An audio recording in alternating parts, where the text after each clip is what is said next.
A internacional, quina sorpresa, parlarem sobretot de plataformes VOD, no, avui? Clar, sí. Cuéntanos. Bé, doncs comencem. Apple ja ha presentat Apple TV i Apple TV+.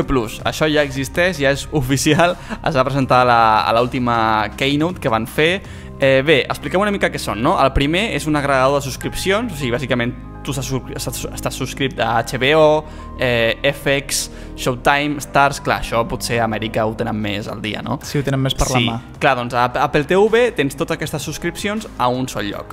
Després, la seva variant Plus és més interessant perquè és un afegit al servei pel qual podrem accedir a la plataforma de contingut original i de producció pròpia d'Apple, que ja està preparant amb el suport de grans estrelles i famosos com Oprah Winfrey, Jennifer Aniston i fins i tot Steven Spielberg. Aquí tenim per donar una polèmica, això. Seria tema de per sucar i pa, perquè Steven Spielberg fa unes setmanes als Oscars estava rajant, a més no poder, de Netflix, i dient que com podia ser que hi haguessin llocs on les produccions de plataformes premiessin pel·lícules que no s'havien estrenat a cinemes, i ara veiem que de sota mà pacta amb Apple TV, amb Apple TV+. O sigui, ell el que critica molt és que, clar, com no hauríem de premiar a produccions de plataformes perquè són televisió. No hauríem de premiar-les en premis de cinema com els Oscars, per exemple. Però clar, molta gent el que ara està dient és que Spielberg va fer aquestes declaracions per restar valor a Netflix i que quan es presentés Apple TV+, la gent es tornés boja. Ostres, no ho sé. A veure, això potser ho hauríem de fer fact-checking i tal, però... Clar, això mai ho sabrem si no li preguntem amb ell, no? Però realment seria una bona estratègia, tot i que ara quedarà com un hipòcrita. Uf, vaya polèmica. Jo estic molt content amb això, no perquè em subscrigui, que segurament serà que no, perquè ja hauríem d'acumular un nivell de serveis de subscripció. Sí, ja ho vam comentar, això. Que això no és sostenible de cap manera, no?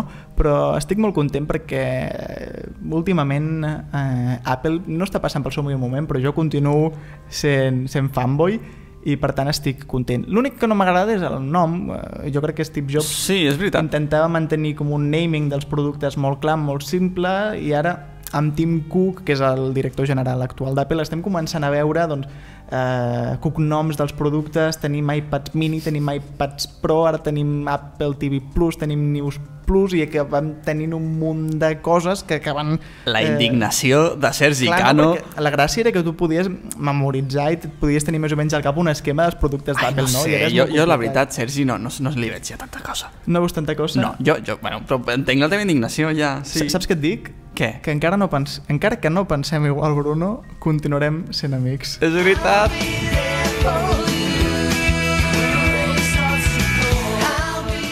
I continuarem sent amics com la sèrie Friends, no? Com els protagonistes de la sèrie Friends, per la qual ara Netflix pagarà $100 milions. Sí, o sigui, si ho penses, crec que $100 milions és el que inverteix A3 Media o Mediaset en un any, pot ser? No, crec que... No, m'equivoco. No tinc les dades. Perdó, no em feu cas. Perdó. Comentem la notícia. En qualsevol cosa, Netflix ja té Friends a la seva plataforma, però ara ha pagat $100 milions més per renovar-la, diguéssim. Sí, segons les dades que ha fet públiques Nielsen, que és l'única consultora que té permís de Netflix per analitzar les seves dades, perquè... Seria un tema també per l'anàlisi verge extra, perquè Netflix no fa públiques les seves audiències. Però en fi, tornem a la notícia. Sí, s'ha vist que segons aquestes dades una gran part de les noves subscripcions que rep Netflix són a causa d'oferir contingut que els espectadors ja han vist prèviament.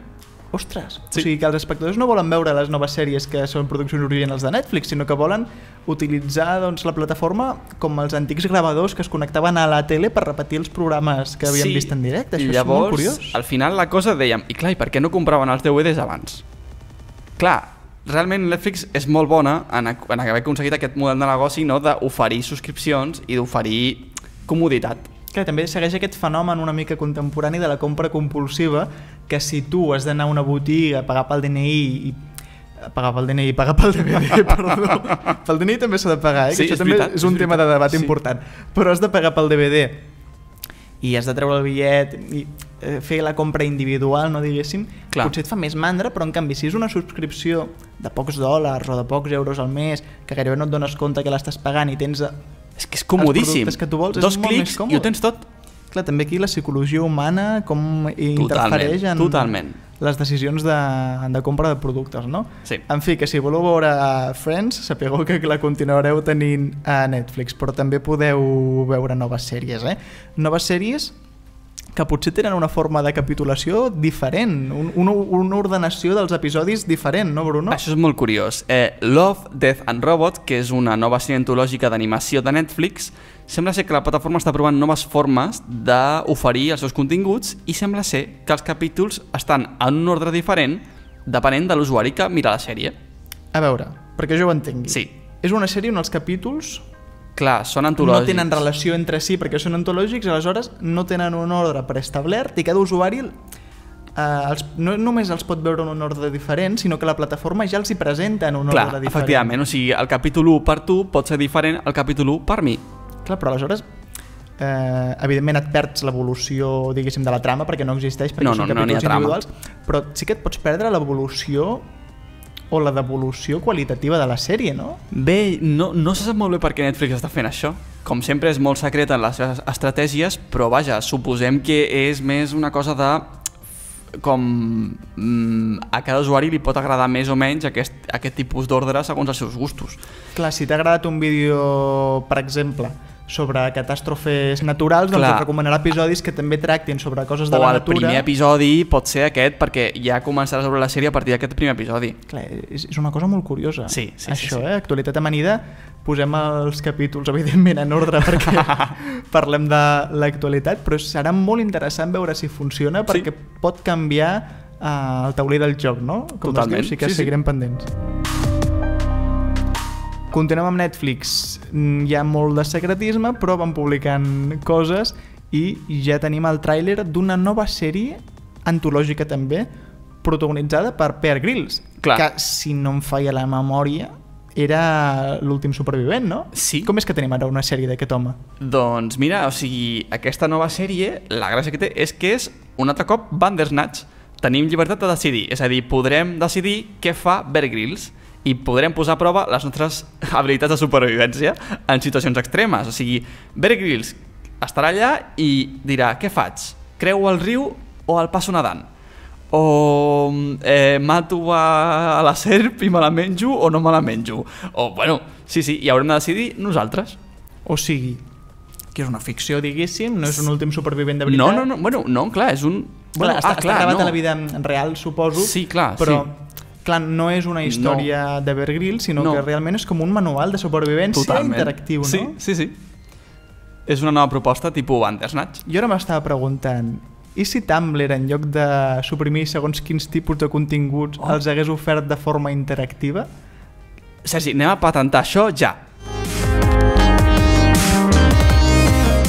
Anem a patentar-ho perquè necessitarem calés per pagar Netflix, perquè ja no tindrem el mes gratuït de prova. No, seguint el camí d'altres països on ja ho ha fet, la plataforma està fent proves per comprovar que acaba produint més beneficis. I res, un apunt final, aquesta quinzena també hem conegut que el consum per streaming ja supera el de televisió per cable a tot el món. Doncs mira, això... Previsible? Potser sí, perquè és més barat l'streaming que no pagar una plataforma de pagament. Sí. També ara hi ha moltes plataformes en streaming, Netflix i HBO, per exemple, que estan pactant amb les empreses de televisió per cable. Així que veurem com acaba quedant, no? Tot el model de negoci de l'audiovisual. També curiós, que Netflix tregui el mes de prova. Sí. Perquè mira que amb altres plataformes com Filmin ja pots veure quin catàleg hi ha abans de subscriure't, però amb Netflix no pots saber tot el catàleg que hi ha. De manera oficial no. De manera oficial no, però... Hi ha pàgines. Jo ho trobo a faltar quan busco si alguna pel·lícula està a Netflix.